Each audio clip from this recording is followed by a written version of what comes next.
says it.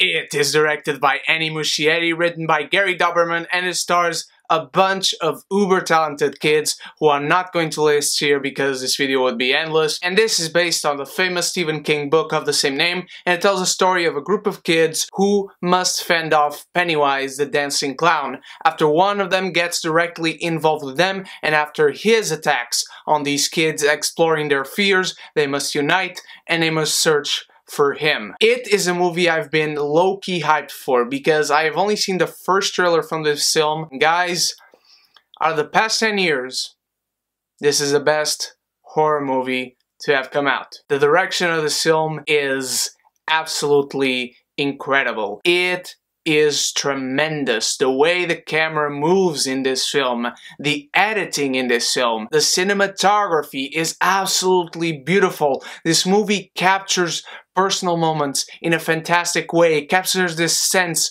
of intimacy, of a small town, of the innocence of these kids and these characters so well. And speaking of the kids and characters, they are fabulous in this movie. They are absolutely flawless. Jaeden Lieberher is the heart of this movie. When his heart is broken, your heart is broken. When his heart is warmed, it warms your heart as well. This guy leads the pack in such a fantastic way. This kid has got an incredible future ahead of him. All these kids did a fucking tremendous job in this film, and Muschietti knows very well how to present these characters. You feel for all of these kids, and all of these kids feel real. Why? Because this movie expertly develops them throughout. This movie is not only horror. This movie, at least for the first half, is a coming-of-age story. A coming-of-age story of these kids as a group, but also as individuals. You start off the movie with Jaeden Lieberher, who plays the brother of Georgie, the kid who gets kidnapped by Pennywise at the very beginning. Then you move on to each of these kids, but it's not exposition. Their scenes are never expository scenes. Their scenes are for character development. And how do you do good character development in this film specifically? You go through scenes exploring their fears, because that's what Pennywise will feed on. You go through scenes of getting to know these kids through their fears, and that's what lands in the horror, because the horror doesn't just come on the second half of the movie. The horror is there constantly, and it's very good horror, and you get to know these kids through their fears. And they all are different kids. They all feel different, and they all feel real, and they all feel like they could be the friend that you once had, or be the kid that you once were. I love the character of Beverly in this film. Her story is so powerful, but it's not shoved in your face. The message about her story is so subtly well told. I love how subtle this movie is with its characters, with this story, and with its meanings. But the movie also has very good humor, and that is brought on by Finn Wolfhard's Richie. Every line out of this kid's mouth I related to. I was once that kid. I once knew kids like that. I was friends with those kids, and every joke with him worked. Every kid in here feels innocent, but they are rash. They are imperfect. They are absolutely flawed. They joke with each other about things they shouldn't joke. They say stupid things that they shouldn't say. They do stupid things that they shouldn't do. Every one of them feels like a true kid, like a true child. And so does the direction. The direction is innocent, and it feeds off of the characters to tell the story of this film like it should. And now let's go to Pennywise. Bill Skarsgård as Pennywise. Oh my god. His performance is incredible. He is not doing an imitation of Tim Curry. He's actually playing a type of clown who would be able to attract kids to him. He was not talking like this throughout the whole movie and always had his sharp teeth out. Because if you talk like that throughout the whole film and you have no other type of voice and you always have your sharp teeth out, no kid is going to approach you. They're going to be afraid. Pennywise in this movie, he really understands how to lure kids in.